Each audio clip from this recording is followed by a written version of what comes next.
Sound take 7 action.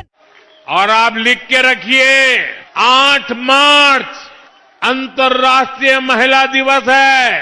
फेंको फेंको अपनी पूरी शक्ति के साथ फेंको। दिल्ली की बहनों के खाते में 2,500 रुपया पहुंचना शुरू हो जाएगा।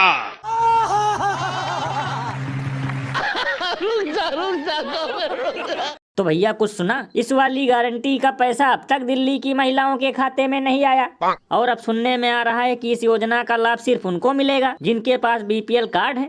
लल्लन भैया यही सब सुनकर तो मुझे कल से नॉन स्टॉप हंसी आ रही है, क्योंकि अभी 5 रुपए में बढ़िया भोजन वाली गारंटी भी बाकी है। और कल को ये लोग कहीं ये ना कह दे कि इस योजना का लाभ भी सिर्फ उन गरीबों को मिलेगा जो एक एक हफ्ते तक खाना नहीं खाते।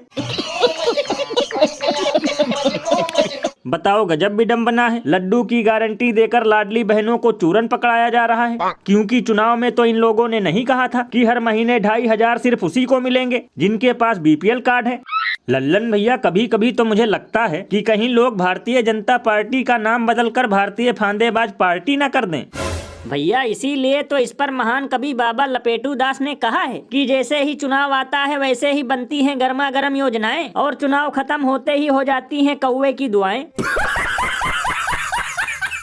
ये बड़ी अच्छी बात कही आप। बताओ, बेचारी लाडली बहनें ये सोच रही थी कि अब हमारे खाते में भी टन टन हर महीने 2,500 रुपए आएंगे, लेकिन यहाँ तो स्कीम के नाम पर उनके साथ स्कैम हो गया। और भैया एक अंदर की बात बताऊं, मुझे तो लगता है कि 15 लाख की तरह ये लोग ये पैसा भी हजम करने वाले हैं, इसीलिए इस मुद्दे को रोटी की तरह गोल गोल घुमा रहे हैं। ये बिल्कुल सही कहा आपने। वैसे भैया अब की बार होली में ये लोग दिल्ली वालों को फ्री सिलेंडर भी देने वाले थे। देखो इस गारंटी का क्या होता है।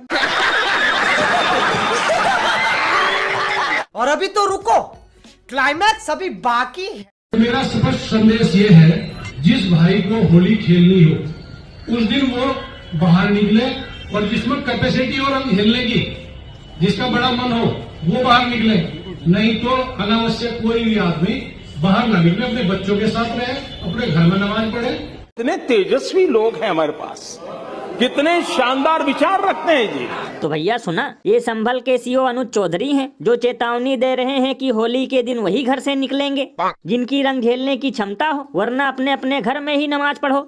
तब तो लल्लन भैया अब की बार बकरा ईद में भी सीओ साहब को इसी टाइप की एक वीडियो जारी करना चाहिए कि बकरा ईद में घर से सिर्फ वही निकलेंगे जो चिकन मटन खाते हैं और मांसाहारी हैं, बाकी कट्टर हिंदू घर में ही रहें। लल्लन भैया कभी कभी तो मुझे लगता है कि कहीं पूरा देश मणिपुर या बहराइच न बन जाए, क्योंकि कभी नेता नफरत की आग लगाते हैं तो कभी न्यूज चैनल वाले तो कभी कुर्सी पर विराजमान ऐसे सरकारी लोग। बताओ, इन्हें तो चाहिए कि लोगों को समझाएं कि होली खुशियों का त्योहार है, किसी को बेवजह तंग ना करें, लेकिन इनकी बातों से तो यही लगता है कि ये खुद नफरती हैं। भैया इसीलिए तो लोग घनघोर बेइज्जती करते हुए ये कहते हैं कि सोने की चिड़िया वाला भारत बन गया है नफरत का खजाना, जब से देश में आया है अमृतकाल का जमाना।